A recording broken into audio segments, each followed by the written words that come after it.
നമസ്കാരം. ബ്രെയിനി ബയോളജിസ്റ്റിന്റെ പുതിയൊരു വീഡിയോയിലേക്ക് എല്ലാവർക്കും സ്വാഗതം. HSN നാച്ചുറൽ സയൻസിന്റെ ക്ലാസ്സുകളാണ് ഇപ്പൊ നടത്തിക്കൊണ്ടിരിക്കുന്നത്. ഇന്ന് നമ്മൾ പാർട്ട് ബി മൊഡ്യൂൾ 3 സെൽ ബയോളജിയിലെ മെംബ്രെയിൻ ട്രാൻസ്പോർട്ടിനെ കുറിച്ചാണ് ഡിസ്കസ് ചെയ്യുന്നത്. മെംബ്രെയിൻ ട്രാൻസ്പോർട്ട് അഥവാ മെംബ്രെയിൻ ഗതാഗതം, സ്ഥര ഗതാഗതം. എന്താണ് സ്ഥര ഗതാഗതം അഥവാ മെംബ്രെയിൻ ട്രാൻസ്പോർട്ട്? മെംബ്രെയിൻ ഗതാഗതം സൂചിപ്പിക്കുന്നത് പ്രധാനമായും പ്രോട്ടീനുകളുള്ള ലിപ്പിഡ് ദ്വൈപാളികളായ ജൈവസ്ഥലങ്ങളിലൂടെ അയോണുകൾ, ചെറിയ തന്മാത്രകൾ, സ്ഥൂല തന്മാത്രകൾ തുടങ്ങിയ പദാർത്ഥങ്ങളുടെ ചലനമാണ്. അതായത് നമുക്കറിയാം സെൽ മെംബ്രെയിൻ അല്ലെങ്കിൽ പ്ലാസ്മ മെംബ്രെയിൻ എന്ന് പറയുന്നത് ഒരു ലിപ്പിഡ് ബൈലെയർ കൊണ്ട് അല്ലെ, ലിപ്പിഡ് ദ്വൈപാളി കൊണ്ട് ഉണ്ടാക്കിയിരിക്കുന്ന ലിപ്പിഡുകൾ കൊണ്ടുള്ള ഒരു ദ്വൈപാളി. നമ്മൾ കഴിഞ്ഞ ക്ലാസ്സിൽ കണ്ടായിരുന്നു, പ്ലാസ്മ മെംബ്രെയിന്റെ സ്ട്രക്ചർ ഒക്കെ ഡീറ്റെയിൽ ആയിട്ട് നമ്മൾ പഠിച്ചതാണ്. അപ്പൊ ലിപ്പിഡ് ദ്വൈപാളിയുടെ ലിപ്പിഡ് ദ്വൈപാളിയിൽ പ്രോട്ടീനുകളും ഇന്റഗ്രേറ്റഡ് ആയിട്ടുണ്ട് അല്ലെ, പ്രോട്ടീനുകളും അതിൽ എംബഡഡ് ആയിട്ട് കാണപ്പെടുന്നുണ്ട്. അങ്ങനെയുള്ള പ്ലാസ്മ മെംബ്രെയിനുകളിൽ കൂടി അയോണുകൾ, ചെറിയ തന്മാത്രകൾ, സ്ഥൂല തന്മാത്രകൾ എന്ന് പറഞ്ഞാൽ മാക്രോ മോളിക്യൂൾസ്, അതുപോലുള്ള മോളിക്യൂൾസ് എല്ലാം ഈ മെംബ്രെയിനിൽ കൂടി അങ്ങോട്ടും ഇങ്ങോട്ടും ചലിക്കുന്നതിനെയാണ് എന്ത് പറയുന്നത്? മെംബ്രെയിനുള്ളിൽ കൂടി സെല്ലിനകത്തേക്കും പുറത്തേക്കും അങ്ങോട്ടും ഇങ്ങോട്ടും ഇവര് മൂവ് ചെയ്യും. ഇതിനെയാണ് എന്ത് പറയുന്നത്? മെംബ്രെയിൻ ട്രാൻസ്പോർട്ട് എന്ന് പറയുക. അതായത് ഒരു പ്ലാസ്മ മെംബ്രെയിനിൽ കൂടിയുള്ള പ്ലാസ്മ മെംബ്രെയിൻ അകത്തേക്കോ പുറത്തേക്കോ പദാർത്ഥങ്ങളുടെ ചലനത്തെയാണ് എന്ത് പറയുക? മെംബ്രെയിൻ ട്രാൻസ്പോർട്ട് എന്ന് പറയുക. കോശത്തിന്റെ ഹോമിയോസ്റ്റാസിസ് നിലനിർത്തുന്നതിനും വിവിധ കോശപ്രവർത്തനങ്ങൾ പ്രാപ്തമാക്കുന്നതിനും ഈ പ്രക്രിയ നിർണായകമാണ്. അപ്പൊ കോശത്തിന്റെ സന്തുലിതാവസ്ഥ നിലനിർത്തുന്നതിനും അതുപോലെ തന്നെ കോശത്തിലെ എല്ലാ മെറ്റബോളിക് ആക്ടിവിറ്റീസും നടക്കുന്നതിനൊക്കെ ആവശ്യമായ പദാർത്ഥങ്ങളെ അങ്ങോട്ട് കോശത്തിനകത്തേക്കും പുറത്തേക്കും കൈമാറ്റം ചെയ്യപ്പെടുന്നത് അത്യാവശ്യമാണ്. അതിന് ഈ മെംബ്രെയിൻ ഗതാഗതം, അതായത് മെംബ്രെയിൻ ട്രാൻസ്പോർട്ട് ഹെൽപ്പ് ചെയ്യുന്നുണ്ട്. മെംബ്രെയിൻ ട്രാൻസ്പോർട്ട് രണ്ട് തരത്തിലാണുള്ളത്: നിഷ്ക്രിയ ഗതാഗതവും സജീവ ഗതാഗതം അഥവാ സക്രിയ ഗതാഗതം. ഈ നിഷ്ക്രിയ ഗതാഗതം എന്ന് പറയുമ്പോൾ പാസീവ് ട്രാൻസ്പോർട്ട്, ഊർജം ആവശ്യമില്ല. അതായത് പദാർത്ഥങ്ങളുടെ ചലനത്തിന് വേണ്ടിയിട്ട് പ്രത്യേകിച്ച് കോശത്തിൽ നിന്നും ഊർജത്തിനെ എടുക്കേണ്ട ആവശ്യമില്ല, എനർജി ആവശ്യമില്ലാത്ത ഒരു ചലനമാണ് നിഷ്ക്രിയ ഗതാഗതം.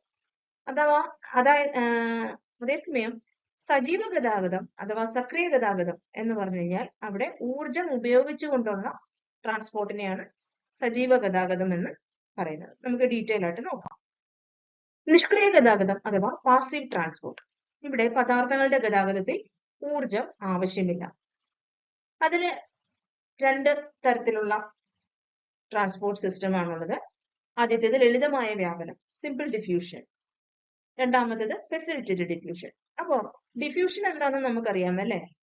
മോളിക്യൂൾസ്, അതായത് തന്മാത്രകള് ഉയർന്ന സാന്ദ്രതയുള്ള സ്ഥലത്ത് നിന്നും അല്ലെങ്കിൽ ഉയർന്ന ഗാഢതയുള്ള സ്ഥലത്ത് നിന്നും ഗാഢത കുറഞ്ഞ സ്ഥലത്തേക്ക് ചലിക്കുന്നതിനെയാണ് നമ്മൾ ഡിഫ്യൂഷൻ അഥവാ വ്യാപനം എന്ന് പറയുന്നത്.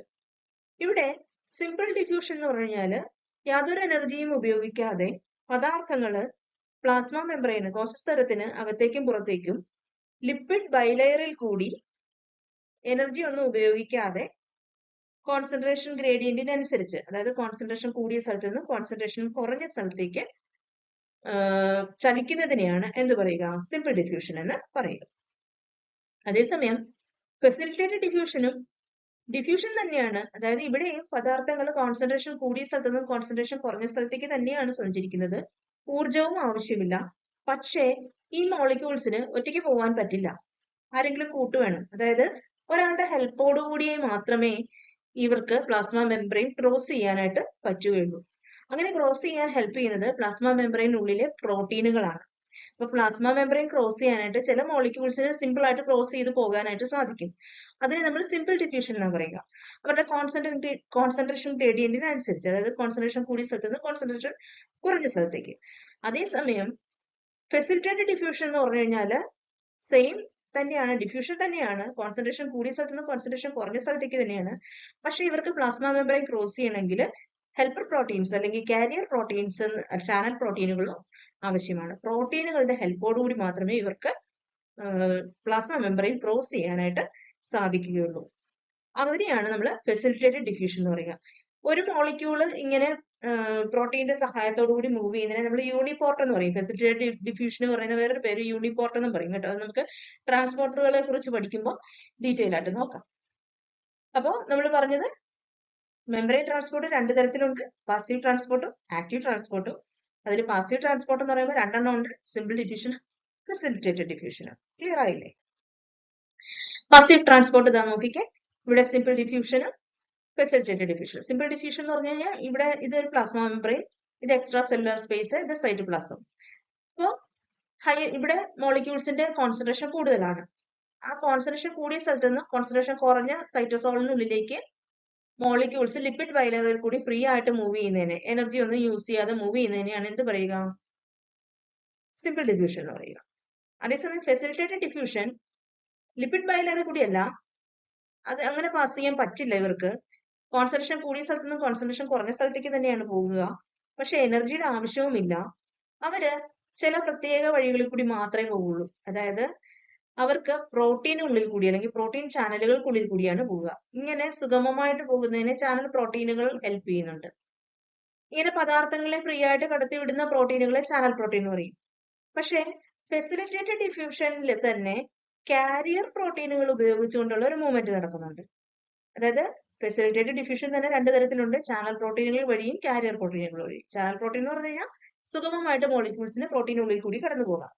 പക്ഷെ ഫെസിലിറ്റേറ്റഡ് ഡിഫ്യൂഷനിൽ തന്നെ കാരിയർ പ്രോട്ടീൻ ഉപയോഗിച്ചിട്ടുള്ള ഡിഫ്യൂഷനിൽ ഈ മോളിക്യൂൾസ് പ്രോട്ടീനിൽ വന്ന് ബൈൻഡ് ചെയ്തിട്ട് പ്രോട്ടീൻ ഇപ്പുറത്തെ സൈഡിലേക്ക് ആക്കി കൊടുക്കും. അങ്ങനെ വരുന്നതിനെയാണ് എന്ത് പറയുക? കാരിയർ പ്രോട്ടീൻ ഉപയോഗിച്ചുള്ള ഫെസിലിറ്റേറ്റഡ് ഡിഫ്യൂഷൻ എന്ന് പറയാം. അപ്പൊ പാസീവ് ട്രാൻസ്പോർട്ട് എന്ന് പറഞ്ഞാൽ എനർജി ആവശ്യമില്ല, മോളിക്യൂൾസ് കോൺസെൻട്രേഷൻ ഗ്രേഡിയന്റിന് അനുസരിച്ചാണ്, അതായത് കോൺസെൻട്രേഷൻ കൂടിയ സ്ഥലത്തു നിന്നും കോൺസെൻട്രേഷൻ കുറഞ്ഞ സ്ഥലത്തേക്കാണ് മൂവ് ചെയ്യുക. അതേപോലെ തന്നെ രണ്ട് തരത്തിലുണ്ട്, സിമ്പിൾ ഡിഫ്യൂഷനും ഉണ്ട്, ഫെസിലിറ്റേറ്റഡ് ഡിഫ്യൂഷനും ഉണ്ട്. സിമ്പിൾ ഡിഫ്യൂഷനിൽ ലിപ്പിഡ് ബൈലെയറിൽ കൂടി പദാർത്ഥങ്ങൾ കോൺസെൻട്രേഷൻ ഗ്രേഡിയന്റിന് അനുസരിച്ച് എനർജി ഒന്നും ഉപയോഗിക്കാതെ മൂവ് ചെയ്യുന്നതാണ്. ഫെസിലിറ്റേറ്റഡ് ഡിഫ്യൂഷനിൽ കോൺസെൻട്രേഷൻ കൂടിയ സ്ഥലത്തു നിന്ന് കോൺസെൻട്രേഷൻ കുറഞ്ഞ സ്ഥലത്തേക്ക് മോളിക്യൂൾസ് മൂവ് ചെയ്യും, പക്ഷെ പ്രോട്ടീനുകളുടെ ഹെൽപ്പോടുകൂടി. അതില് ചാനൽ പ്രോട്ടീനുകളും ഉണ്ട്, കാരിയർ പ്രോട്ടീനുകളും ഉണ്ട്. ചാനൽ പ്രോട്ടീനുകൾ സുഗമമായി മോളിക്യൂൾസിനെ കടത്തിവിടുമ്പോൾ കാരിയർ പ്രോട്ടീനുകൾ എന്താ ചെയ്യുക? ഈ വരുന്ന മോളിക്യൂൾസിനെ ബൈൻഡ് ചെയ്തിട്ട് സെല്ലിന്റെ മറുവശത്തേക്ക്, പ്ലാസ്മ മെംബ്രെയിന്റെ മറുവശത്തേക്ക് ആക്കി കൊടുക്കുകയാണ് ചെയ്യുന്നത്. അപ്പോൾ സിമ്പിൾ ഡിഫ്യൂഷനിൽ വരുന്ന വേറൊരു ടേമാണ് ഓസ്മോസിസ് എന്ന് പറയുന്നത്. അതായത് ഇതൊരു സ്പെഷ്യൽ ആൾക്കാരുടെ മൂവ്മെന്റിനെയാണ്, വാട്ടർ മോളിക്യൂൾസിന്റെ മൂവ്മെന്റിനെയാണ് ഓസ്മോസിസ് എന്ന് പറയുക. സെയിം തന്നെയാണ്, വാട്ടർ മോളിക്യൂൾസിന്റെ ഡിഫ്യൂഷനെയാണ് നമ്മൾ ഓസ്മോസിസ് എന്ന് പറയുക. വാട്ടർ മോളിക്യൂൾസിന്റെ കോൺസെൻട്രേഷൻ കൂടിയ സ്ഥലത്ത് നിന്ന് വാട്ടർ മോളിക്യൂൾസിന്റെ കോൺസെൻട്രേഷൻ കുറഞ്ഞ സ്ഥലത്തേക്ക് ഒരു സെമി പെർമിയബിൾ മെംബ്രെയിനിൽ കൂടി വാട്ടർ മോളിക്യൂൾസ് മൂവ് ചെയ്യുന്നതിനാണ് ഓസ്മോസിസ് എന്ന് പറയുക. അതായത് ഉയർന്ന ജലസാന്ദ്രതയുള്ള ഒരു പ്രദേശത്ത് നിന്നും കുറഞ്ഞ ജലസാന്ദ്രതയുള്ള ഒരു പ്രദേശത്തേക്ക് അർദ്ധപ്രവേശന സ്ഥലത്തിലൂടെ, അതായത് അർദ്ധധാര്യ സ്ഥലം, സെമി പെർമിയബിൾ മെംബ്രെയിനിൽ കൂടി ജലത്തിന്റെ ഡിഫ്യൂഷൻ, ജലത്തിന്റെ വ്യാപനത്തിനെയാണ് എന്ത് പറയുക? ഓസ്മോസിസ് എന്ന് പറയുക. ഇവിടെ ഒരു കാര്യം ശ്രദ്ധിക്കണം, നമ്മൾ ഉയർന്ന ജലസാന്ദ്രത എന്ന് പറയുമ്പോൾ അവിടെ കുറഞ്ഞ ലായക സാന്ദ്രത ആയിരിക്കും, സൊല്യൂട്ട് കോൺസെൻട്രേഷൻ കുറവായിരിക്കും. സൊല്യൂട്ട് കോൺസെൻട്രേഷൻ കുറഞ്ഞ സ്ഥലത്ത് നിന്ന് സൊല്യൂട്ട് കോൺസെൻട്രേഷൻ കൂടിയ സ്ഥലത്തേക്ക് വാട്ടർ മോളിക്യൂൾസ് മൂവ് ചെയ്യുന്നു. ഇവിടെ വാട്ടർ മോളിക്യൂൾസ് ആണ് മൂവ് ചെയ്യുക.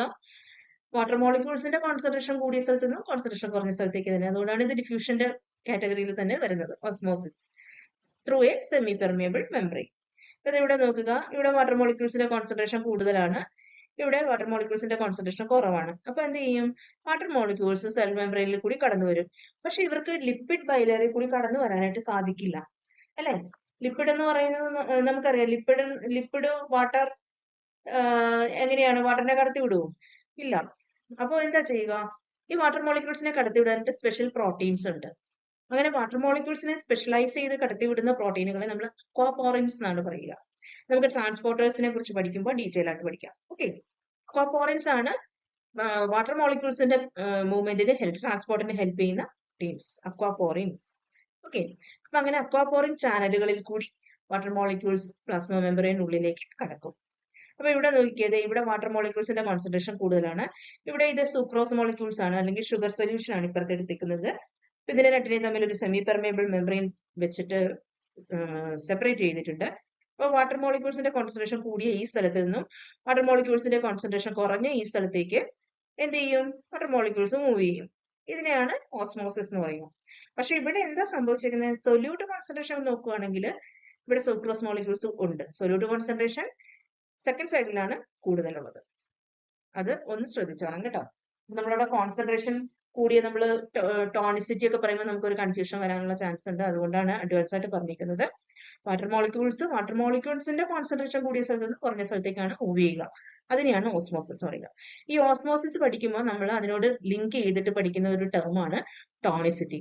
അതായത് ഈ ഓസ്മോസിസ് നടക്കുമ്പോൾ ഈ രണ്ട് ലായനികളിലും അനുഭവപ്പെടുന്ന മർദ്ദം, പ്രഷറിനെ ബേസ് ചെയ്തിട്ട്, ഓസ്മോട്ടിക് പ്രഷറിനെ ബേസ് ചെയ്തിട്ട് നമ്മൾ ഉപയോഗിക്കുന്ന ഒരു പദമാണ് ടോണിസിറ്റി എന്നുള്ളത്.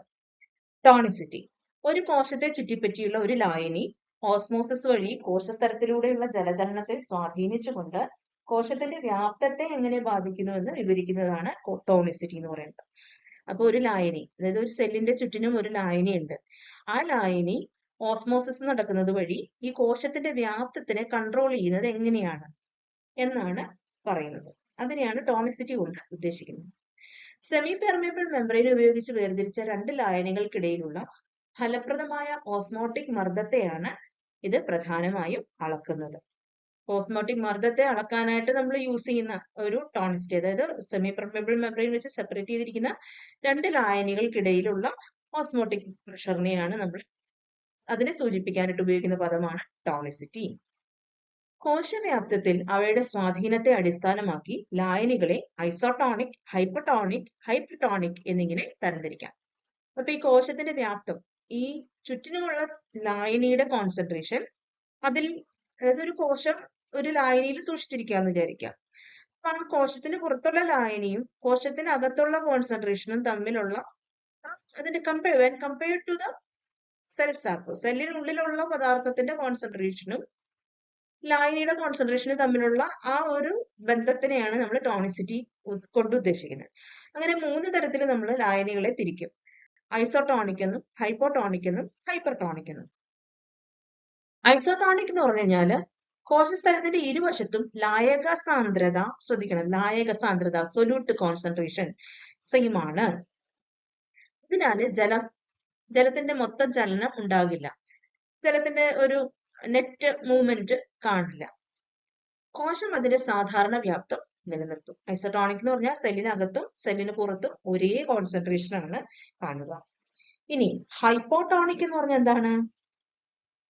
സെല്ലിനെ അപേക്ഷിച്ച് പുറത്തുള്ള ലായനിയിൽ കോൺസെൻട്രേഷൻ കുറവാണ്. അതായത് ഡൈല്യൂട്ട് ആയിട്ടുള്ള ഒരു ലായനിയിലാണ് എന്തിട്ടേക്കുന്നത്, കോശം ഇട്ടേക്കുന്നതെന്ന് കരുതുക.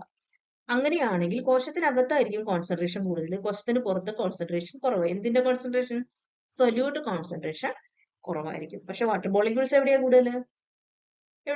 പുറത്താ കൂടുതൽ കേട്ടോ, അത് ഓർത്തോണേ. ഹൈപ്പോട്ടോണിക് എന്ന് പറഞ്ഞു കഴിഞ്ഞാല് കോൺസെൻട്രേഷൻ കുറഞ്ഞ ഒരു ലായനിയാണ് when compared to the cell sap. Cell സാപ്പിനെ അപേക്ഷിച്ച് പുറത്തുള്ള ലായനിക്ക് കോൺസെൻട്രേഷൻ കുറവാണെങ്കിൽ അതിനെയാണ് ഹൈപ്പോട്ടോണിക് എന്ന് പറയുക. നമുക്കൊരു എക്സാമ്പിൾ പറയാമെങ്കിൽ, നമ്മൾ റേസിൻസ് ഒക്കെ ഇല്ലേ, ഈ ഉണക്കമുന്തിരിയൊക്കെ നമ്മൾ വെള്ളത്തിലിടില്ലേ, കുതിരാനായിട്ട് ഓരോ പദാർത്ഥങ്ങൾ നമ്മൾ വെള്ളത്തിലിട്ട് കഴിയുമ്പോൾ ഇത് കുതിർന്ന് വീർക്കുകയില്ലേ? അങ്ങനെ വരുന്ന കണ്ടീഷൻസ് ആലോചിച്ചാൽ മതി. അത് ഹൈപ്പോട്ടോണിക് ആണ്. അതായത് പുറത്ത് വെറും വെള്ളത്തിലല്ലേ നമ്മൾ ഇടുന്നത്, സാധാരണ വെള്ളത്തിലാണ് ഇടുക. സാധാരണ വെള്ളത്തിൽ ഇടുമ്പോൾ എന്താ സംഭവിക്കുക? വെള്ളത്തിന്റെ കോൺസെൻട്രേഷൻ പുറത്താണ് കൂടുതൽ, അതേസമയം അവിടെ ലായക സാന്ദ്രത കുറവാണ്, സൊല്യൂട്ട് കോൺസെൻട്രേഷൻ കുറവാണ്. സെല്ലിനുള്ളിൽ സൊല്യൂട്ട് കോൺസെൻട്രേഷൻ കൂടുതലാണ്. അപ്പൊ എന്ത് സംഭവിക്കും? വാട്ടർ സ്വാഭാവികമായിട്ടും സെല്ലിനുള്ളിലേക്ക് മൂവ് ചെയ്യും. അപ്പൊ എന്ത് സംഭവിക്കും? ഇത് വീർത്തു വരും അല്ലെ? ഈ സെല്ല് വീർത്തു വന്നിട്ട് അത് പൊട്ടിപ്പോകാനുള്ള സാധ്യതയുണ്ട്. അപ്പൊ ഹൈപ്പോട്ടോണിക് സൊല്യൂഷനിൽ ഇട്ട് കഴിഞ്ഞാൽ എന്ത് സംഭവിക്കും? സെല്ല് പൊട്ടിപ്പോകാൻ സാധ്യതയുണ്ട്. ക്വസ്റ്റ്യൻ വരാവുന്ന ഒരു ഏരിയ ആണ് കേട്ടോ ഇത്.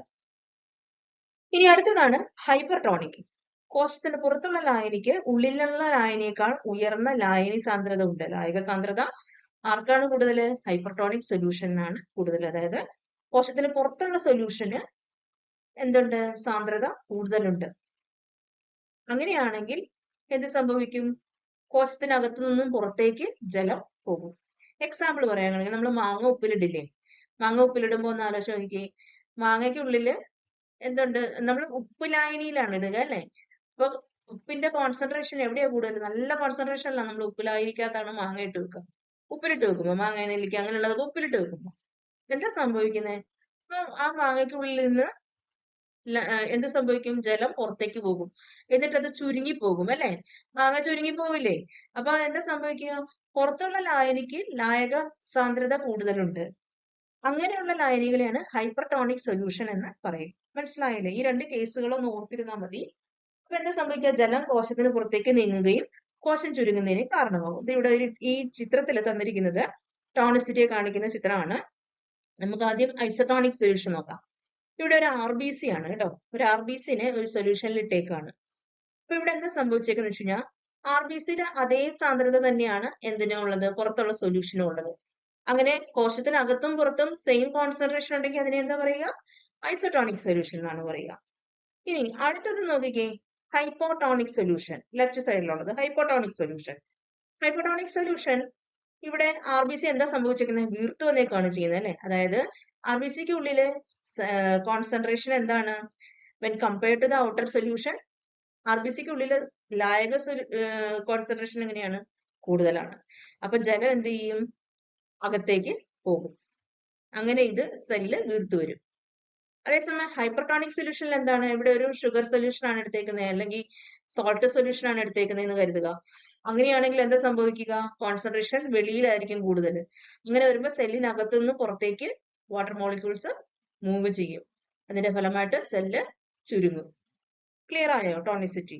അപ്പൊ ഹൈപ്പോടോണിക്, ഐസോടോണിക്, ഹൈപ്പർടോണിക് ഓർത്തിരിക്കുക കേട്ടോ. അപ്പൊ നമ്മൾ ഇത്രയും നേരം കണ്ടത് മെംബ്രെയിൻ ട്രാൻസ്പോർട്ട് രണ്ടു തരമുണ്ട്, ആക്റ്റീവും പാസീവും. അതിൽ പാസീവ് ട്രാൻസ്പോർട്ട് ആണ് നമ്മൾ കണ്ടത്. പാസീവ് ട്രാൻസ്പോർട്ടിൽ സിമ്പിൾ ഡിഫ്യൂഷൻ ഉണ്ട്, ഫെസിലിറ്റേറ്റഡ് ഡിഫ്യൂഷൻ ഉണ്ട്, പിന്നെ ഓസ്മോസിസിനെ കുറിച്ച്, അതൊരു സ്പെഷ്യൽ കാറ്റഗറിയാണ്. ഇനി രണ്ടാമത്തെ ടൈപ്പാണ് ആക്റ്റീവ് ട്രാൻസ്പോർട്ട് അഥവാ സക്രിയ ഗതാഗതം അഥവാ സജീവ ഗതാഗതം. ഇതിനെ നമുക്ക് രണ്ടായിട്ട് തിരിക്കാം. പ്രൈമറി ആക്റ്റീവ് ട്രാൻസ്പോർട്ട് എന്നും സെക്കൻഡറി ആക്റ്റീവ് ട്രാൻസ്പോർട്ട് എന്നും. എന്തിന്റെ ബേസിസിലാണെന്നറിയോ? ഇതില് നമുക്കറിയാം ആക്റ്റീവ് ട്രാൻസ്പോർട്ട് എന്ന് പറഞ്ഞാൽ ഊർജം ആവശ്യമുള്ള ട്രാൻസ്പോർട്ടാണ് അല്ലെ? ഇതിൽ ഉപയോഗിക്കുന്ന ഊർജം എങ്ങനെയുള്ളതാണ് എന്നതിനെ ബേസ് ചെയ്തിട്ടാണ് ഇതിനെ പ്രൈമറി ആക്റ്റീവ് ട്രാൻസ്പോർട്ട് എന്നും സെക്കൻഡറി ആക്റ്റീവ് ട്രാൻസ്പോർട്ട് എന്നും തിരിച്ചിരിക്കുന്നത്.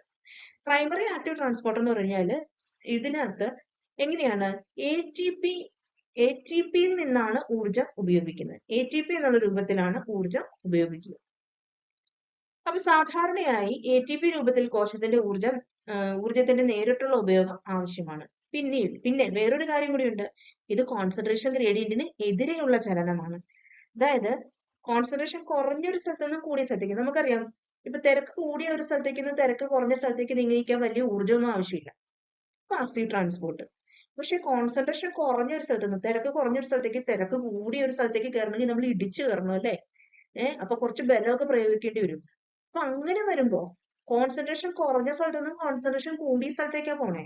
കോൺസെൻട്രേഷൻ ഗ്രേഡിയന്റിന് എതിരെയാണ് നമ്മൾ മൂവ് ചെയ്യുക. അപ്പൊ എന്താ ചെയ്യുക? ഈ മോളിക്യൂൾസിന് എനർജി യൂസ് ചെയ്യേണ്ടി വരും. അങ്ങനെ യൂസ് ചെയ്യുന്ന എനർജി ATP ഡിറൈവ്ഡ് ആണെങ്കിൽ അതിനെ പ്രൈമറി ആക്റ്റീവ് ട്രാൻസ്പോർട്ട് എന്ന് പറയും. ഇനി വേറൊരു മോളിക്യൂൾ, ഇപ്പൊ ഒരാൾ ഇടിച്ചു കയറി പോകുന്നതിന്റെ കൂടെ പോകൂലേ, നമ്മൾ വല്ല ഊർജ്ജം ഉപയോഗിക്കുന്നുണ്ട്, പക്ഷെ മറ്റേയാളുടെ ഊർജ്ജം ഉപയോഗിക്കുന്നത്. ഇപ്പൊ തിരക്ക് കൂടിയ ഒരു സ്ഥലത്തേക്ക് രണ്ടുപേര് പോവുകയാണ്, ഒരാൾ നല്ല ബലം പിടിച്ചു പോകുമ്പോ അതിന്റെ ഇടയിൽ കൂടി ഒരാൾ കയറി പോകുമെന്ന് വിചാരിക്കുക. അതിനെയാണ് എന്ത് പറയുക? സെക്കൻഡറി ട്രാൻസ്പോർട്ട് എന്ന് പറയുക, സെക്കൻഡറി ആക്റ്റീവ് ട്രാൻസ്പോർട്ട് എന്ന് പറയുക. അതായത് മറ്റൊരു തന്മാത്രയുടെ ഊർജ്ജം ഉപയോഗിച്ചുകൊണ്ട് ഒരു തന്മാത്ര മൂവ് ചെയ്യുന്നു കോൺസെൻട്രേഷൻ ഗ്രേഡിയന്റിന് എഗെയിൻസ്റ്റ് ആയിട്ട്. മനസ്സിലായോ? അങ്ങനെ വരുന്ന മൂവ്മെന്റിനെയാണ് നമ്മൾ എന്ത് പറയുക? Secondary active transport. ഒന്ന് വിശദമായിട്ട് നോക്കാം. പ്രാഥമിക സജീവ ഗതാഗതം, പ്രൈമറി ആക്റ്റീവ് ട്രാൻസ്പോർട്ട്. പദാർത്ഥങ്ങളുടെ സാന്ദ്രതാ വ്യതിയാനത്തിനെതിരെയുള്ള ചലനമാണ് active transport.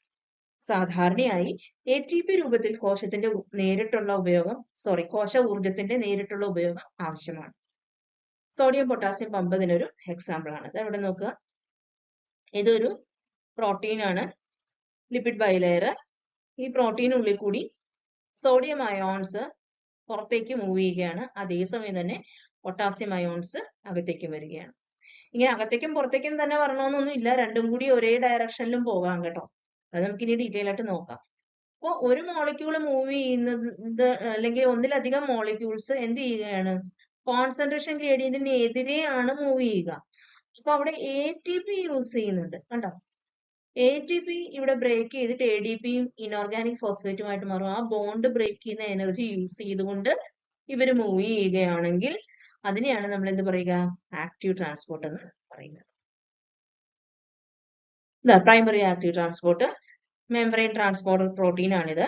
Cell മെംബ്രെയിനില് extra cellular സ്പേസിൽ നിന്ന് ഇവിടെ കോൺസെൻട്രേഷൻ കുറവാണ്, ഇവിടെ കോൺസെൻട്രേഷൻ കൂടുതലാണ്. അപ്പൊ കോൺസെൻട്രേഷൻ കുറഞ്ഞ സ്ഥലത്ത് നിന്ന് കോൺസെൻട്രേഷൻ കൂടിയ സ്ഥലത്തേക്ക് എനർജി ഉപയോഗിച്ചുകൊണ്ട് ATP ഡിറൈവ്ഡ് എനർജി യൂസ് ചെയ്തുകൊണ്ട് ATPനെ ബ്രേക്ക് ചെയ്ത് ADPയും ഇനോർഗാനിക് ഫോസ്ഫേറ്റും. അപ്പൊ ആ ഒരു ഫോസ്ഫേറ്റ് ബോണ്ട് ബ്രേക്ക് ചെയ്യുന്നതിന്റെ ഫോസ്ഫേറ്റ് ബോണ്ട് അല്ല, ഫോസ്ഫേറ്റിന്റെ ബോണ്ട് ബ്രേക്ക് ചെയ്യുന്ന എനർജി യൂസ് ചെയ്തുകൊണ്ട് മൂവ്മെന്റ് മോളിക്യൂൾസ് മൂവ് ചെയ്യുകയാണെങ്കിൽ അതിനെയാണ് എന്ത് പറയുക? Active transport, primary active transport എന്ന് പറയുന്നത്. ദ്വിതീയ സജീവ ഗതാഗതം, അതായത് സെക്കൻഡറി ആക്റ്റീവ് ട്രാൻസ്പോർട്ട്, അതിനെ കോ ട്രാൻസ്പോർട്ട് എന്നും പറയും. അതായത് പദാർത്ഥങ്ങളുടെ സാന്ദ്രതാ ഗ്രേഡിയന്റിനെതിരെയുള്ള ചലനം തന്നെയാണിത്. പക്ഷേ മറ്റൊരു തന്മാത്രയുടെ ഇലക്ട്രോകെമിക്കൽ ഗ്രേഡിയന്റിൽ സംഭരിച്ചിരിക്കുന്ന ഊർജ്ജമാണ് ഉപയോഗിക്കുക. അതായത് ഇവിടെ ഒരു തന്മാത്ര കോൺസെൻട്രേഷൻ ഗ്രേഡിയന്റിനനുസരിച്ചും അതേസമയം തന്നെ മറ്റൊരു തന്മാത്ര കോൺസെൻട്രേഷൻ ഗ്രേഡിയന്റിനെതിരെയും മൂവ് ചെയ്യുകയാണ്. അങ്ങനെ മറ്റൊരു തന്മാത്രയുടെ കോൺസെൻട്രേഷൻ ഗ്രേഡിയന്റിൽ സംഭരിച്ചിരിക്കുന്ന ഊർജ്ജം ഉപയോഗിച്ചുകൊണ്ട് ഒരു തന്മാത്ര കോൺസെൻട്രേഷൻ ഗ്രേഡിയന്റിനെതിരെ മൂവ് ചെയ്യുകയാണെങ്കിൽ അതിനെയാണ് നമ്മൾ സെക്കൻഡറി ആക്റ്റീവ് ട്രാൻസ്പോർട്ട് എന്ന് പറയുക. നമുക്ക് ഡീറ്റെയിൽ ആയിട്ട് നോക്കാം. ഇതിനെ രണ്ടായിട്ട് തിരിക്കുന്നുണ്ട്, സിംപോർട്ട് എന്നും ആന്റിപോർട്ട് എന്നും. സിംപോർട്ടും ആന്റിപോർട്ടും രണ്ടും കോ ട്രാൻസ്പോർട്ട് തന്നെയാണ്. പക്ഷെ ഇതിൽ ഒരു കോശസ്തരത്തിലൂടെ രണ്ടോ അതിലധികമോ തന്മാത്രകളുടെ ചലനമാണ് ഉൾപ്പെടുന്നത്. ഒരേ സമയം രണ്ടോ അതിലധികമോ തന്മാത്രകൾ മൂവ് ചെയ്യുകയാണ്. അപ്പോ ഒരു തന്മാത്ര കോൺസെൻട്രേഷൻ ഗ്രേഡിയന്റിന് അനുസരിച്ചായിരിക്കും. കോൺസെൻട്രേഷൻ കൂടിയ സ്ഥലത്ത് നിന്നും കോൺസെൻട്രേഷൻ കുറഞ്ഞ സ്ഥലത്തേക്കായിരിക്കും. മറ്റേ ആള് കോൺസെൻട്രേഷൻ കുറഞ്ഞ സ്ഥലത്ത് നിന്ന് കൂടിയ സ്ഥലത്തേക്ക് പോവുക, അതായത് കോൺസെൻട്രേഷൻ ഗ്രേഡിയന്റിനെതിരെ പോവുക. അപ്പൊ അയാൾക്ക് എനർജി ആവശ്യമാണല്ലോ. മറ്റേയാൾ വരുന്ന, അതായത് കോൺസെൻട്രേഷൻ ഗ്രേഡിയന്റിന് അനുസരിച്ച് വരുന്ന മോളിക്യൂളിൽ നിന്ന് ലിബറേറ്റ് ചെയ്യുന്ന എനർജി ആര് യൂസ് ചെയ്യും? ഇത് ഉപയോഗിക്കും. അങ്ങനെ വരുമ്പോഴേക്കും എന്താ സംഭവിക്കുക? അതിനെ നമ്മൾ എന്ത് പറയും? സെക്കൻഡറി ആക്റ്റീവ് ട്രാൻസ്പോർട്ട് അഥവാ കോ ട്രാൻസ്പോർട്ട്. അതായത് ഒരേ സമയം രണ്ടോ അതിലധികമോ തന്മാത്രകൾ മൂവ് ചെയ്യുന്നതിനാണ് കോ ട്രാൻസ്പോർട്ട് എന്ന് പറയുക. ഇത് രണ്ട് തരത്തിലുണ്ട്, സിംപോർട്ട് എന്നും ആന്റിപോർട്ട് എന്നും ചെയ്യും. സിംപോർട്ട് എന്ന് പറഞ്ഞാൽ ഈ രണ്ടുപേരും ഒരേ ദിശയിലാണ് മൂവ് ചെയ്യുന്നതെങ്കിൽ, ഈ രണ്ട് മോളിക്യൂൾസും ഒരേ ദിശയിൽ മൂവ് ചെയ്യുകയാണെങ്കിൽ അതിനെ സിംപോർട്ട് എന്ന് പറയും. രണ്ടുപേരും ഓപ്പോസിറ്റ് ഡയറക്ഷനിലാണ് മൂവ് ചെയ്യുന്നതെങ്കിൽ അതിനെ ആന്റിപോർട്ട് എന്ന് പറയും. ഡയറക്ഷൻ ആണ് പറയുന്നത് കേട്ടോ, സെയിം ഡയറക്ഷനിൽ. അതായത് രണ്ടുപേരും കോശത്തിന് പുറത്തുനിന്ന് അകത്തേക്കോ അല്ലെങ്കിൽ കോശത്തിനകത്തു നിന്ന് പുറത്തേക്കോ പോകും. രണ്ടുപേരും ഒരേ സമയമാണ് മൂവ് ചെയ്യുക, ഒരേ ഡയറക്ഷനിലാണ് മൂവ് ചെയ്യുക. ഒന്നുകിൽ കോശത്തിനകത്തേക്ക് അല്ലെങ്കിൽ കോശത്തിന് പുറത്തേക്ക്, രണ്ടുപേരും ഒന്നിച്ച് മൂവ് ചെയ്യും. ഇനി ആന്റിപോർട്ട് എന്ന് പറഞ്ഞാൽ എന്താ? ഒരാൾ അകത്തേക്ക് വരുമ്പോൾ ഒരാൾ പുറത്തേക്ക് പോകും. കോശത്തിനകത്തേക്ക് ഒരു മോളിക്യൂൾ കിടക്കുമ്പോൾ കോശത്തിന് പുറത്തേക്ക് മറ്റൊരു മോളിക്യൂൾ പോകും. മനസ്സിലായോ? അതാണ് ആന്റിപോർട്ട്. നമുക്ക് ഒന്ന് ഡയഗ്രം കൂടി നോക്കാം. ഇവിടെ കോ ട്രാൻസ്പോർട്ടേഴ്സ്, സിംപോർട്ടേഴ്സ്. സോഡിയവും പൊട്ടാസ്യവും ക്ലോറൈഡും ഒരേ സമയം സെല്ലിനുള്ളിലേക്ക് പ്രവേശിക്കുന്നതാണ് ഇവിടെ കാണിച്ചിരിക്കുന്നത്. അപ്പൊ ഇവിടെ സപ്പോസ് സോഡിയത്തിന്റെ കോൺസെൻട്രേഷൻ പുറത്ത് കൂടുതലും അകത്ത് കുറവുമാണെന്ന് വിചാരിക്കുക. അപ്പൊ സോഡിയം കോൺസെൻട്രേഷൻ ഗ്രേഡിയന്റിന് അനുസരിച്ചാണ് മൂവ് ചെയ്യുന്നത്. നമ്മളൊരു എക്സാമ്പിൾ പറയുവാണ്. സോഡിയത്തിന്റെ കോൺസെൻട്രേഷൻ സെല്ലിന് പുറത്ത് കൂടുതലും അകത്ത് കുറവുമാണെന്ന് വിചാരിക്കുക. അപ്പൊ സോഡിയം മൂവ് ചെയ്യുന്നത് കോൺസെൻട്രേഷൻ ഗ്രേഡിയന്റിന് അനുസരിച്ച് തന്നെയാണ്. പക്ഷേ പൊട്ടാസ്യത്തിന്റെയും ക്ലോറൈഡിന്റെയും കോൺസെൻട്രേഷൻ സെല്ലിന് പുറത്ത് കുറവും അകത്ത് കൂടുതലുമാണെന്ന് കരുതുക. മനസ്സിലായോ? സോഡിയത്തിന്റെ കോൺസെൻട്രേഷൻ പുറത്ത് കൂടുതലാണ്, പൊട്ടാസ്യത്തിന്റെയും ക്ലോറിന്റെയും കോൺസെൻട്രേഷൻ പുറത്ത് കുറവാണ്. അകത്ത് സോഡിയത്തിന്റെ അളവ് കുറവും പൊട്ടാസ്യം ക്ലോറൈഡിന്റെ അളവ് കൂടുതലുമാണ്. പക്ഷെ ഇവരെല്ലാരും മൂവ് ചെയ്യുന്ന അകത്തോട്ടാണ്. സോഡിയം കോൺസെൻട്രേഷൻ ഗ്രേഡിയന്റിന് അനുസരിച്ചാണ് മൂവ് ചെയ്യുന്നത്. പക്ഷെ മറ്റവര് രണ്ടുപേരോ, പൊട്ടാസ്യം ക്ലോറിനോ എങ്ങനെയാണ്? കോൺസെൻട്രേഷൻ ഗ്രേഡിയന്റിന് എതിരെയാണ് മൂവ് ചെയ്യുക. അപ്പൊ ഈ സോഡിയം മൂവ് ചെയ്ത എനർജി യൂസ് ചെയ്തുകൊണ്ട് ഇവര് എന്ത് ചെയ്യും? സോഡിയം മൂവ് ചെയ്യുന്നതിന്റെ ഇടയ്ക്ക് കൂടി ഇവരും എന്ത് ചെയ്യും? അകത്തേക്ക് എനർജി ഉപയോഗിച്ചുകൊണ്ട് കയറും. അതിനെയാണ് എന്ത് പറയുക? സിംപോർട്ടിങ് എന്ന് പറയുക. സിംപോർട്ട് എന്ന് പറഞ്ഞു കഴിഞ്ഞാൽ ഒരേ ഡയറക്ഷനിൽ മോളിക്യൂൾസ് മൂവ് ചെയ്യുന്നു. ഒരെണ്ണം കോൺസെൻട്രേഷൻ ഗ്രേഡിയന്റിന് അനുസരിച്ച്, മറ്റേത് കോൺസെൻട്രേഷന് എതിരെയും മൂവ് ചെയ്യുന്നു. ക്ലിയർ? കോൺസെൻട്രേഷൻ ഗ്രേഡിയന്റിന് അനുസരിച്ച് മൂവ് ചെയ്യുന്ന തന്മാത്രയിൽ നിന്നുള്ള ഊർജ്ജം മറ്റേയാള് കോൺസെൻട്രേഷൻ ഗ്രേഡിയന്റിന് എതിരെയുള്ള മൂവ്മെന്റിന് യൂസ് ചെയ്യുന്നു. ഇതിനെയാണ് കോ ട്രാൻസ്പോർട്ടിൽ നമ്മൾ സിംപോർട്ട് എന്ന് പറയുക. സെയിം ഡയറക്ഷനിലേക്ക് മൂവ് ചെയ്യും. ഇവിടെ നോക്കിയ പൊട്ടാസ്യം ക്ലോറിനും സെല്ലിന് പുറത്തേക്കാണ് മൂവ് ചെയ്യുക. ഇതും എന്താണ്, സിംപോർട്ട് ആണ്. ഇവിടെ ന്യൂറോ ട്രാൻസ്മിറ്റേഴ്സ് ആയിട്ടുള്ള ഡോപ്പമൈനും ഗാബയൊക്കെ സെല്ലിനുള്ളിലേക്ക് വരുന്നു. അറ്റ് ദ സെയിം ടൈം സോഡിയവും സെല്ലിനുള്ളിലേക്ക് വരുന്നു. ഇതും സിംപോർട്ട് ആണ്. അതേസമയം ആന്റിപോർട്ട് നോക്കിക്കേ, ഇതാ സോഡിയം ഉള്ളിലേക്ക് വരുന്നു, കാൽഷ്യം പുറത്തേക്ക് പോകുന്നു. സോഡിയം കോൺസെൻട്രേഷൻ ഗ്രേഡിയന്റിന് അനുസരിച്ചാണ് വരുന്നതെങ്കിൽ കാൽഷ്യം കോൺസെൻട്രേഷൻ ഗ്രേഡിയന്റിന് എതിരെയാണ് മൂവ് ചെയ്യുന്നത് എന്ന് കരുതുക. പക്ഷെ രണ്ടുപേരും രണ്ട് ഡയറക്ഷനിലാണ്, ഒരാൾ കോശത്തിനുള്ളിലേക്ക് വരുന്നു, ഒരാൾ കോശത്തിന് പുറത്തേക്ക് പോകുന്നു. ഇതിനെയാണ് ആന്റിപോർട്ട് എന്ന് പറയുക. ക്ലിയർ ആയെന്ന് കരുതുന്നു. ഓക്കെ അല്ലേ? സിംപോർട്ടിൽ രണ്ടോ അതിലധികമോ തന്മാത്രകളോ അയോണുകളോ കോശസ്തരത്തിലൂടെ ഒരേ സമയം ഒരേ ദിശയിലേക്ക് കടത്തിവിടുന്നു. ഒരു തന്മാത്ര സാധാരണയായി അതിന്റെ ഇലക്ട്രോകെമിക്കൽ ഗ്രേഡിയന്റിലേക്കാണ് കൊണ്ടുപോകപ്പെടുന്നത്. ഇത് മറ്റേ തന്മാത്രയ്ക്ക് അതിന്റെ ഗ്രേഡിയന്റിനെതിരെ കൊണ്ടുപോകുന്നതിനുള്ള ഊർജം നൽകുന്നു. ഒറ്റ കാര്യം ആലോചിച്ചാൽ മതി. സിംപോർട്ട് കോ ട്രാൻസ്പോർട്ട് എന്ന് പറയുമ്പോൾ രണ്ടോ അതിലധികമോ മോളിക്യൂൾസ് ഒരേ സമയം മൂവ് ചെയ്യുന്നു. അത് ഒരാള് കോൺസെൻട്രേഷൻ ഗ്രേഡിയന്റിന് അനുസരിച്ചും ഒരാള് കോൺസെൻട്രേഷൻ ഗ്രേഡിയന്റിന് എതിരെയായിരിക്കും മൂവ് ചെയ്യുക കോ ട്രാൻസ്പോർട്ടിൽ. ക്ലിയർ? സിംപോർട്ട് ആണെങ്കിൽ ഇവർ രണ്ടുപേരും ഒരേ ഡയറക്ഷനിൽ, ഒന്നുകിൽ കോശത്തിനുള്ളിലേക്ക് അല്ലെങ്കിൽ കോശത്തിന് പുറത്തേക്ക്. ആന്റിപോർട്ട് ആണെങ്കിലോ ഒരാൾ കോശത്തിനുള്ളിലേക്ക് കയറുമ്പോൾ ഒരാൾ കോശത്തിന് പുറത്തേക്ക് പോകും. ക്ലിയർ ആണോ? രണ്ടും കോ ട്രാൻസ്പോർട്ട് ആണ്. ഒരേ സമയം രണ്ടോ അതിലധികമോ മോളിക്യൂൾസ് മൂവ് ചെയ്യുന്നുണ്ട്. ഒരാൾ കോൺസെൻട്രേഷൻ ഗ്രേഡിയന്റിന് അനുസരിച്ച് ഒരാൾ കോൺസെൻട്രേഷൻ ഗ്രേഡിയന്റിന് എതിരെയുമായിരിക്കും മൂവ് ചെയ്യുക. ക്ലിയർ? സിംപോർട്ടിൽ രണ്ടോ അതിലധികമോ തന്മാത്രകളോ അയോണുകളോ കോശസ്തരത്തിലൂടെ ഒരേ സമയം ഒരേ ദിശയിലേക്ക് കടത്തിവിടപ്പെടുന്നു. ഒരു തന്മാത്ര സാധാരണയായി അതിന്റെ ഇലക്ട്രോകെമിക്കൽ ഗ്രേഡിയന്റിലേക്ക് കൊണ്ടുപോകപ്പെടുന്നു. ഇത് മറ്റേ തന്മാത്രയ്ക്ക് അതിന്റെ ഗ്രേഡിയന്റിനെതിരെ കൊണ്ടുപോകുന്നതിനുള്ള ഊർജ്ജം നൽകുന്നു. ഇതൊരു ദ്വിതീയ സജീവ ഗതാഗതമാണ്, സെക്കൻഡറി ആക്റ്റീവ് ട്രാൻസ്പോർട്ട് ആണ്. കാരണം ഇത് മറ്റൊരു പ്രക്രിയ സ്ഥാപിച്ച ഗ്രേഡിയന്റിനെയാണ് ആശ്രയിച്ചിരിക്കുന്നത്. അതായത് ഒരെണ്ണത്തിന്റെ ഗ്രേഡിയന്റിന് അനുസരിച്ചിട്ടുള്ള മൂവ്മെന്റിനെ ആശ്രയിച്ചാണ് മറ്റേ ആളുടെ മൂവ്മെന്റ് നിശ്ചയിക്കപ്പെടുന്നത്. അതുകൊണ്ടാണ് കോ ട്രാൻസ്പോർട്ട് എന്ന് പറയുക. ഉദാഹരണം, ചെറുകുടലിലെ സോഡിയം ഗ്ലൂക്കോസ് ഇമ്പോർട്ടർ. അവിടെ സോഡിയം അയോണുകളും ഗ്ലൂക്കോസ് ഒരുമിച്ച് കോശത്തിലേക്ക് കൊണ്ടുപോകപ്പെടുകയാണ് ചെയ്യുന്നത്. ആന്റിപോർട്ട് നോക്കാം. ആന്റിപോർട്ടിൽ രണ്ടോ അതിലധികമോ തന്മാത്രകളോ അയോണുകളോ കോശസ്തരത്തിലൂടെ ഒരേ സമയം എന്നാൽ വിപരീത ദിശകളിലേക്ക് കടത്തിവിടുന്നു. സിംപോർട്ട് പോലെ ഒരു തന്മാത്ര സാധാരണയായി അതിന്റെ ഗ്രേഡിയന്റിലേക്ക് കൊണ്ടുപോകപ്പെടുന്നു. ഇത് മറ്റേ തന്മാത്രയ്ക്ക് അതിന്റെ ഗ്രേഡിയന്റിനെതിരെ കൊണ്ടുപോകുന്നതിനുള്ള ഊർജ്ജം നൽകുന്നു. ഇതും ഒരു ദ്വിതീയ സജീവ ഗതാഗതമാണ്, സെക്കൻഡറി ആക്റ്റീവ് ട്രാൻസ്പോർട്ട് ആണ്. ഉദാഹരണം, ഹൃദയപേശികളിലെ കോശങ്ങളിലെ സോഡിയം കാൽഷ്യം എക്സ്ചേഞ്ചർ. നമ്മൾ ഇതിനെ എക്സ്ചേഞ്ച് എന്നും കൂടി പറയും കേട്ടോ.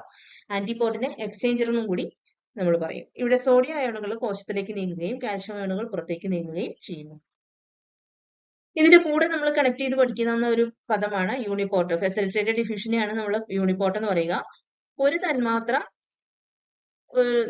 തരത്തിലൂടെ കോശത്തിനകത്തേക്ക് പുറത്തേക്ക് നീങ്ങുകയാണ്. പലപ്പോഴും കോൺസെൻട്രേഷൻ ഗ്രേഡിയന്റിലൂടെ ആയിരിക്കും മൂവ് ചെയ്യുക. ഊർജ്ജം ആവശ്യമില്ല, പക്ഷെ പ്രോട്ടീൻ ആവശ്യമുണ്ട്. അപ്പൊ ചില ഗ്ലൂക്കോസ് ട്രാൻസ്പോർട്ടറുകൾ ഉദാഹരണം, ഇത് ട്രാൻസ്പോർട്ടേഴ്സ് എന്ന് പറയുമ്പോൾ നമ്മൾ സിംപോർട്ടർ, ആന്റിപോർട്ടർ, യൂണിപോർട്ടർ എന്ന് പറയും പ്രോട്ടീൻ മോളിക്യൂൾസിന്. അതുകൊണ്ട് ഇവിടെ യൂണിപോർട്ട് ഞാൻ എടുത്ത് പറഞ്ഞതേ ഉള്ളൂ. ശരിക്കും ആക്ച്വലി അത് ഫെസിലിറ്റേറ്റഡ് ഡിഫ്യൂഷനിൽ വരുന്നതാണ്. 3 ക്ലാസസ് ഓഫ് ട്രാൻസ്പോർട്ട് സിസ്റ്റം ആണ് യൂണിപോർട്ട്, സിംപോർട്ട്, ആന്റിപോർട്ട്. യൂണിപോർട്ട് എന്ന് പറയുമ്പോൾ ഒരു മോളിക്യൂൾ, ഒരൊറ്റ molecule at a time move ചെയ്യുന്നു. സിംപോർട്ടും ആന്റിപോർട്ടും ഒന്നിലധികം molecules at a time move ചെയ്യുന്നു. സിംപോർട്ടിൽ രണ്ടുപേരും ഒരേ ഡയറക്ഷനിൽ മൂവ് ചെയ്യും. ഒരാൾ കോൺസെൻട്രേഷൻ ഗ്രേഡിയന്റിന് അനുസരിച്ച് മറ്റേ കോൺസെൻട്രേഷൻ ഗ്രേഡിയന്റിന് എതിരെ. ഇവിടെ ആന്റിപോർട്ട് എന്ന് പറയുമ്പോൾ ഒരാൾ കോൺസെൻട്രേഷൻ ഗ്രേഡിയന്റിന് അനുസരിച്ച് മറ്റേ കോൺസെൻട്രേഷൻ ഗ്രേഡിയന്റിന് എതിരെ, പക്ഷെ രണ്ടുപേരും ഓപ്പോസിറ്റ് ഡയറക്ഷനിൽ. ക്ലിയർ ആയെന്ന് കരുതുന്നു. ഓക്കെ, ഇനി ഡിഫറെന്റ് ടൈപ്പ് ഓഫ് മെംബ്രെയിൻ ട്രാൻസ്പോർട്ടിനെ കുറിച്ച് നമുക്ക് ഒന്നുകൂടി നോക്കാം. സിമ്പിൾ ഡിഫ്യൂഷൻ നമ്മൾ പഠിച്ചു. ലിപ്പിഡ് ബൈലറിൽ കൂടി സുഗമമായിട്ട് മോളിക്യൂൾസ് കോൺസെൻട്രേഷൻ ഗ്രേഡിയന്റിന് അനുസരിച്ച് മൂവ് ചെയ്യുന്നതിനാണ് സിമ്പിൾ ഡിഫ്യൂഷൻ എന്ന് പറയുക. ഫെസിലിറ്റേറ്റഡ് ഡിഫ്യൂഷന് കോൺസെൻട്രേഷൻ ഗ്രേഡിയന്റിന് അനുസരിച്ച് തന്നെയാണ് മൂവ് ചെയ്യുക. കോൺസെൻട്രേഷൻ കൂടിയ സ്ഥലത്ത് നിന്ന് കുറഞ്ഞ സ്ഥലത്തേക്കാണ് മൂവ് ചെയ്യുക. പക്ഷേ മെംബ്രെയിൻ പ്രോട്ടീനുള്ളിൽ കൂടിയാണ് പോവുക. ഓക്കെ, അങ്ങനെയുള്ള പ്രോട്ടീനുകളെ ചാനൽ പ്രോട്ടീനുകൾ എന്നും കാരിയർ പ്രോട്ടീനുകൾ എന്നും പറയും. ട്രാൻസ്പോർട്ടേഴ്സ് എന്ന് നമ്മൾ കോമൺ ആയിട്ട് ഇവരെ പറയും. പ്രൈമറി ആക്റ്റീവ് ട്രാൻസ്പോർട്ട് എന്ന് പറഞ്ഞാൽ എന്താണ്? പ്രോട്ടീനുകൾക്കുള്ളിൽ കൂടി തന്നെയാണ് മോളിക്യൂൾസ് മൂവ് ചെയ്യുക. പക്ഷേ കോൺസെൻട്രേഷൻ ഗ്രേഡിയന്റിന് എതിരെയാണ് മൂവ് ചെയ്യുക. കണ്ടോ, എവിടെയാണ് കോൺസെൻട്രേഷൻ കൂടുതൽ, ഇവിടെ കോൺസെൻട്രേഷൻ കുറവാണ്. അപ്പൊ കോൺസെൻട്രേഷൻ ഗ്രേഡിയന്റിന് എതിരെയാണ് മൂവ് ചെയ്യുക. അതിന് എനർജി ആവശ്യമാണ്. ATP യിൽ നിന്ന് ഡിറൈവ് ചെയ്യുന്ന എനർജിയാണ് അവർ യൂസ് ചെയ്യുക. ഇതിനെയാണ് പ്രൈമറി ആക്റ്റീവ് ട്രാൻസ്പോർട്ട് എന്ന് പറയുന്നത്. ഇനി നമുക്ക് മെംബ്രെയിൻ ട്രാൻസ്പോർട്ട് പ്രോട്ടീനുകളെ കുറിച്ച് നോക്കാം. അപ്പൊ ഇതുവരെ നമ്മൾ കണ്ടത് എന്തായിരുന്നു? മെംബ്രെയിൻ ട്രാൻസ്പോർട്ട് എന്താണെന്നും different types of membrane transport അല്ലെ, പ്രൈമറി ട്രാൻസ്പോർട്ട് എന്നും പാസീവ് ട്രാൻസ്പോർട്ട് എന്നും ആക്റ്റീവ് ട്രാൻസ്പോർട്ട് എന്നും രണ്ടായിട്ട് തിരിച്ചു. പാസീവ് ട്രാൻസ്പോർട്ടിൽ സിമ്പിൾ ഡിഫ്യൂഷനും ഫെസിലിറ്റേറ്റഡ് ഡിഫ്യൂഷനും ഉണ്ട്. ഇനി ആക്റ്റീവ് ട്രാൻസ്പോർട്ടിൽ പ്രൈമറി ആക്റ്റീവ് ട്രാൻസ്പോർട്ട്, അതായത് ATP ഉപയോഗിച്ചുകൊണ്ട് കോൺസെൻട്രേഷൻ ഗ്രേഡിയന്റിനെതിരെ മൂവ് ചെയ്യുന്നു. ദെൻ കോ ട്രാൻസ്പോർട്ടിൽ അല്ലെങ്കിൽ സെക്കൻഡറി ആക്റ്റീവ് ട്രാൻസ്പോർട്ടിൽ എന്താ ചെയ്യുക? വേറൊരു മോളിക്യൂളിന്റെ കോൺസെൻട്രേഷൻ ഗ്രേഡിയന്റിന് അനുസരിച്ചുള്ള മൂവ്മെന്റിൽ നിന്ന് ഡിറൈവ് ചെയ്യുന്ന എനർജി യൂസ് ചെയ്തുകൊണ്ട് കോൺസെൻട്രേഷൻ ഗ്രേഡിയന്റിനെതിരെ മറ്റൊരു മോളിക്യൂള് സെയിം ടൈമിൽ ട്രാവൽ ചെയ്യുന്നതിനെ അല്ലെങ്കിൽ ട്രാൻസ്പോർട്ട് ചെയ്യപ്പെടുന്നതിനെയാണ് എന്ത് പറയുക? കോ ട്രാൻസ്പോർട്ട് അഥവാ സെക്കൻഡറി ആക്റ്റീവ് ട്രാൻസ്പോർട്ട് എന്ന് പറയുക. ഇത് രണ്ട് തരത്തിലുണ്ട്, സിംപോർട്ട് എന്നും ആന്റിപോർട്ട് എന്നും. സിംപോർട്ട് എന്ന് പറയുമ്പോൾ മോളിക്യൂൾസ് രണ്ടും ഒരേ ഡയറക്ഷനിലായിരിക്കും മൂവ് ചെയ്യുക. ആന്റിപോർട്ടില് മോളിക്യൂൾസ് രണ്ടും ഓപ്പോസിറ്റ് ഡയറക്ഷനിലായിരിക്കും മൂവ് ചെയ്യുക. ഇനി നമുക്ക് മെംബ്രെയിൻ ട്രാൻസ്പോർട്ട് പ്രോട്ടീനുകളെ കുറിച്ച് നോക്കാം. മെംബ്രെയിൻ ട്രാൻസ്പോർട്ട് പ്രോട്ടീനുകൾ എന്ന് പറഞ്ഞു കഴിഞ്ഞാൽ ലിപ്പിഡ് ബൈലെയറിലുള്ള പ്രോട്ടീനുകളാണ് ട്രാൻസ്പോർട്ട് പ്രോട്ടീനുകൾ. ഇത് സ്ഥലത്തിലുടനീളം പദാർത്ഥങ്ങളുടെ ചലനം സുഗമമാക്കുകയാണ് ഇവർ ചെയ്യുക. ചിലതിന് ഇവയുടെ സാന്ദ്രതാ ഗ്രേഡിയന്റുകൾക്ക് എതിരായി പദാർത്ഥങ്ങളെ കൊണ്ടുപോകാനായിട്ട് എനർജി ആവശ്യമുണ്ട്. ചിലർക്ക് എനർജി ആവശ്യമില്ല. ഫെസിലിറ്റേറ്റഡ് ഡിഫ്യൂഷനിലൊക്കെ പ്രോട്ടീനുകൾ സുഗമമായിട്ട് മോളിക്യൂൾസിനെ കടത്തിവിടും. അവർക്ക് എനർജി ഒന്നും യൂസ് ചെയ്യേണ്ട ആവശ്യമില്ല. പക്ഷെ ചിലർക്ക് എനർജി യൂസ് ചെയ്യേണ്ടി വരുന്നുണ്ട്. അയോണുകൾ കടന്നുപോകാൻ സുഷിരങ്ങൾ സൃഷ്ടിക്കുന്ന ചാനൽ പ്രോട്ടീനുകൾ അല്ലെങ്കിൽ പ്രത്യേക തന്മാത്രകളുമായി ബന്ധിപ്പിക്കുകയും കൊണ്ടുപോവുകയും ചെയ്യുന്ന കാരിയർ പ്രോട്ടീനുകൾ എന്നിങ്ങനെ അവയെ തിരിക്കാം. അതായത് മെംബ്രെയിൻ ട്രാൻസ്പോർട്ട് പ്രോട്ടീനുകളെ നമുക്ക് ചാനൽ പ്രോട്ടീനുകളെന്നും കാരിയർ പ്രോട്ടീനുകളെന്നും തിരിക്കാം. അതായത് ചാനലുകൾ, ട്രാൻസ്പോർട്ടേഴ്സ് അല്ലെങ്കിൽ പമ്പുകൾ. കാരിയർ പ്രോട്ടീനുകളെ ട്രാൻസ്പോർട്ടേഴ്സ് എന്നും പമ്പുകൾ എന്നുമായിട്ട് വീണ്ടും തിരിക്കുന്നുണ്ട്. അയോൺ ചാനലുകൾ അക്വാപോറൻസ്. അക്വാപോറൻസ് പറഞ്ഞാൽ വാട്ടർ മോളിക്യൂൾസിനെ ട്രാൻസ്പോർട്ട് ചെയ്യുന്ന പ്രോട്ടീൻസ് ആണ് അക്വാപോറൻസ്. അതുപോലെ വിവിധ ലായക വാഹകർ, അതായത് സൊല്യൂട്ട് ട്രാൻസ്പോർട്ടേഴ്സ്, ഇവരൊക്കെ ഇതിന് എക്സാമ്പിൾ ആണ്. ഇതവിടെ കൊടുത്തിട്ടുണ്ട്. സിമ്പിൾ ഡിഫ്യൂഷൻ ലിപ്പിഡ് ബൈലെയറിൽ കൂടി സിമ്പിൾ ആയിട്ട് കടന്നു പോകുന്നു. ഇനി ചാനൽ പ്രോട്ടീനുകളുടെ ഹെൽപ്പോട് കൂടി, ഫെസിലിറ്റേറ്റഡ് ഡിഫ്യൂഷൻ ആണ് പ്രോട്ടീന്റെ ഹെൽപ്പോട് കൂടി പോവുക. അതില് പാസീവ് ട്രാൻസ്പോർട്ട് ആണ് ഇത് വരിക. അതായത് കോൺസെൻട്രേഷൻ ഗ്രേഡിയന്റിന് അനുസരിച്ച് തന്നെയാണ് മൂവ് ചെയ്യുക. ഒന്ന് സുഗമമായിട്ട് മോളിക്യൂൾ കടന്നു പോകുന്നു, വേറെ ഒന്ന് ഇവിടെ ബൈൻഡ് ചെയ്തിട്ട് ഇപ്പുറത്തേക്ക് ആക്കി കൊടുക്കും. അതായത് ഒരു മോളിക്യൂൾ ഇവിടെ വന്ന് പ്രോട്ടീനിൽ ബൈൻഡ് ചെയ്തിട്ട് അവിടുന്ന് ഇപ്പുറത്തേക്ക് ആക്കി കൊടുക്കും. അത് carrier proteins. Clear? Carrier proteins ആണ് ഇത് രണ്ടും.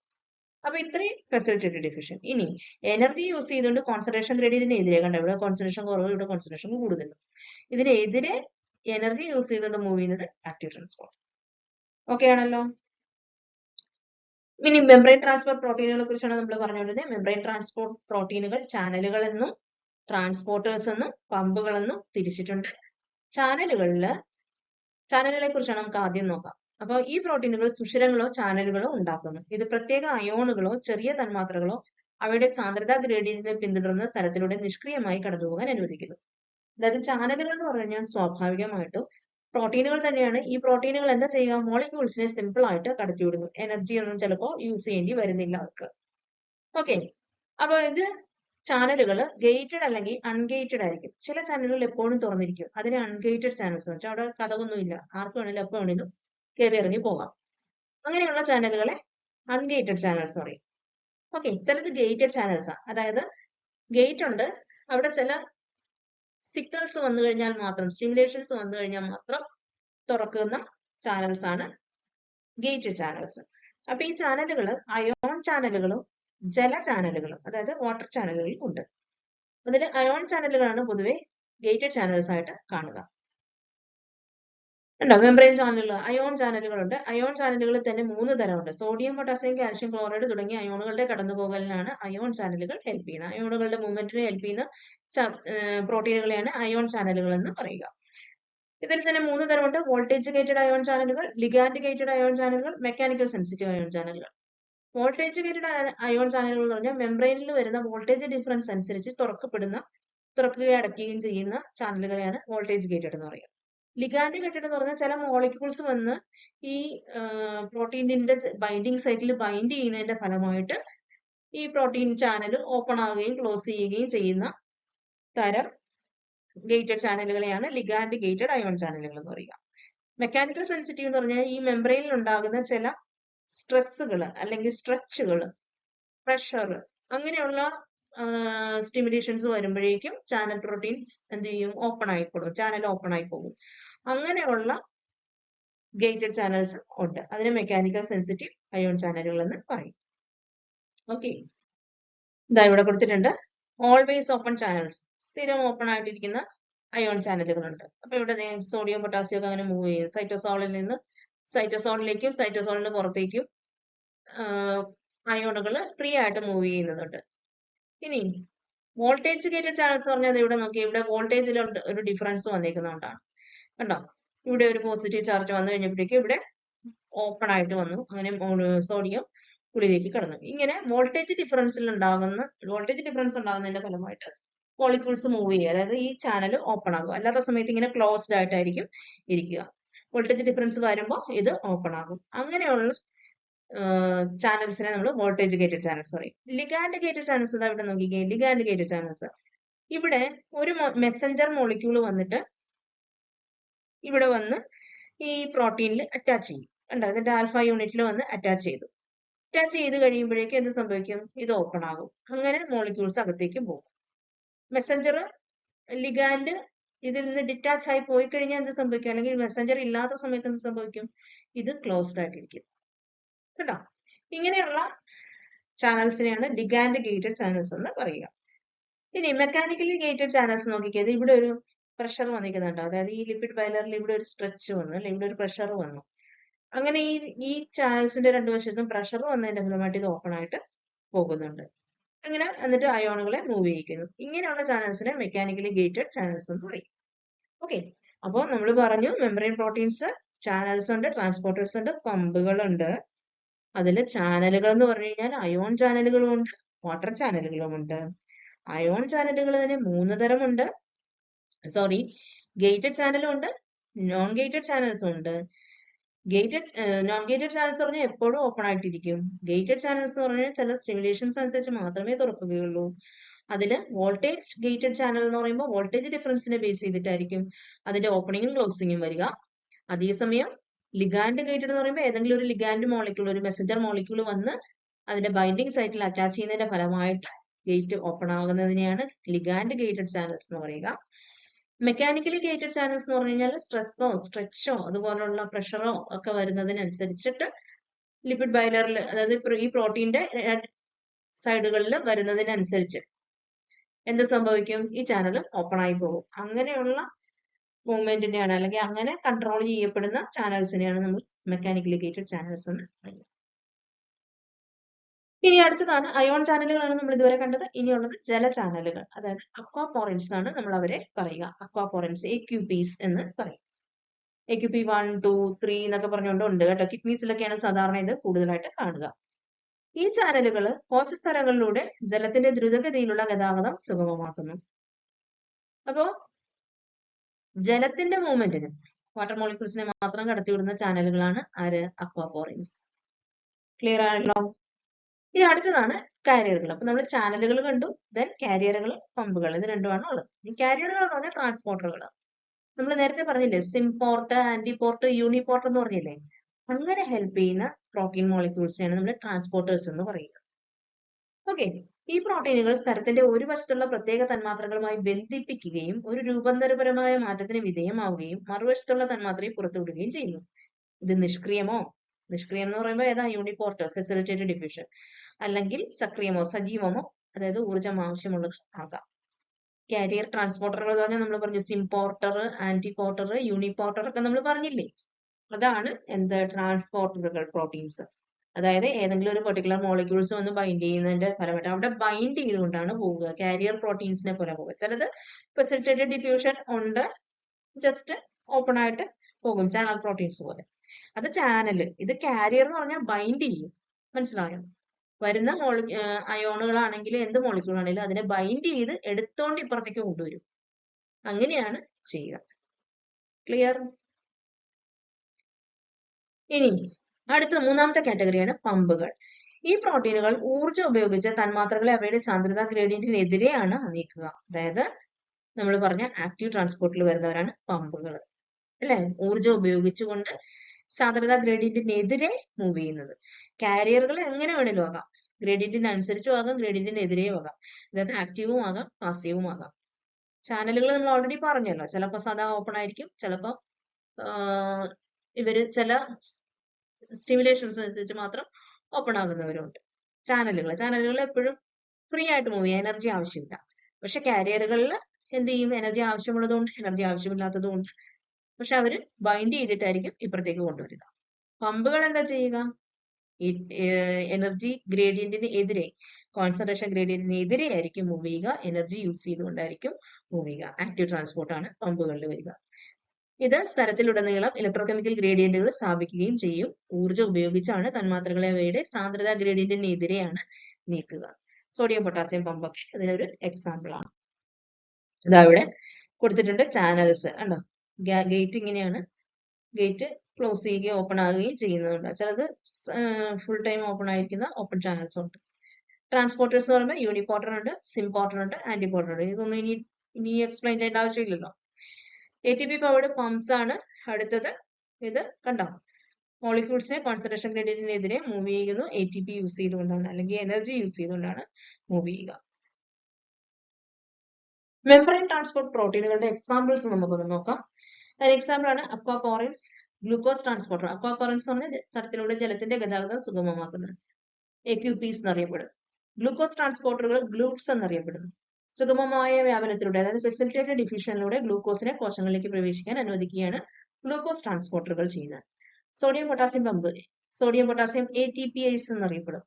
ഓക്കെ, കോശത്തിൽ നിന്ന് സോഡിയം അയോണുകളും കോശത്തിലേക്ക് പൊട്ടാസ്യം അയോണുകളും സജീവമായി കടത്തിവിടുന്ന ഒരു പമ്പാണ്. മെംബ്രെയിൻ പൊട്ടൻഷ്യൽ നിലനിർത്താനായിട്ട് ഹെൽപ്പ് ചെയ്യും. അടുത്തതാണ് അയോൺ ചാനലുകൾ. സോഡിയം, പൊട്ടാസ്യം, കാൽഷ്യം അല്ലെങ്കിൽ ക്ലോറൈഡ് പോലുള്ള പ്രത്യേക അയോണുകളുടെ കടന്നുപോകൽ അനുവദിക്കുന്ന ചാനലുകളാണ് അയോൺ ചാനലുകൾ. ഇതൊക്കെയാണ് മെംബ്രെയിൻ ട്രാൻസ്പോർട്ട് പ്രോട്ടീനുകൾ എക്സാമ്പിൾ.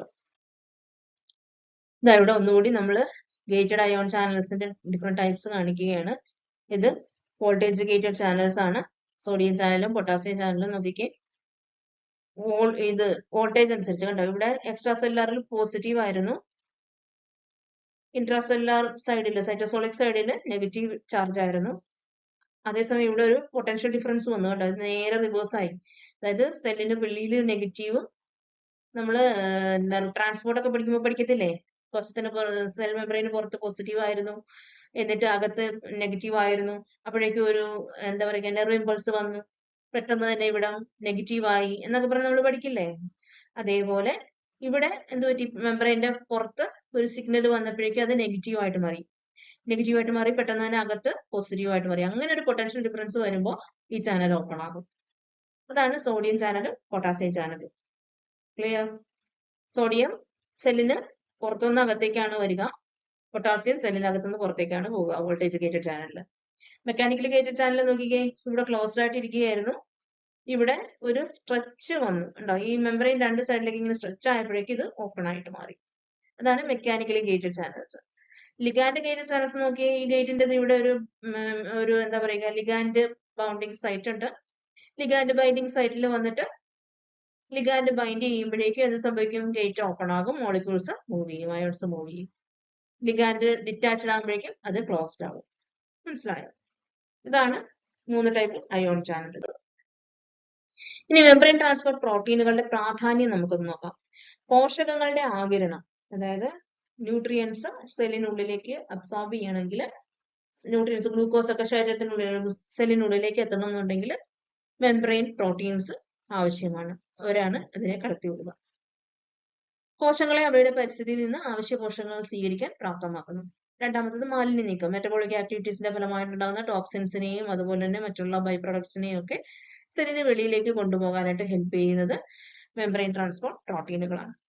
സിഗ്നൽ ട്രാൻസ്ഡക്ഷന്, സ്ഥലത്തിലുടനീളം സിഗ്നലുകൾ കൈമാറുന്നതിന്, സെൽ കമ്മ്യൂണിക്കേഷനും ഒക്കെ വേണ്ടിയിട്ട് മെംബ്രെയിൻ ട്രാൻസ്പോർട്ട് പ്രോട്ടീനുകൾ ഹെൽപ്പ് ചെയ്യുന്നുണ്ട്. ദെൻ കോശവ്യാപ്തവും മെംബ്രെയിൻ പൊട്ടൻഷ്യലും നിലനിർത്തുന്നുണ്ട്.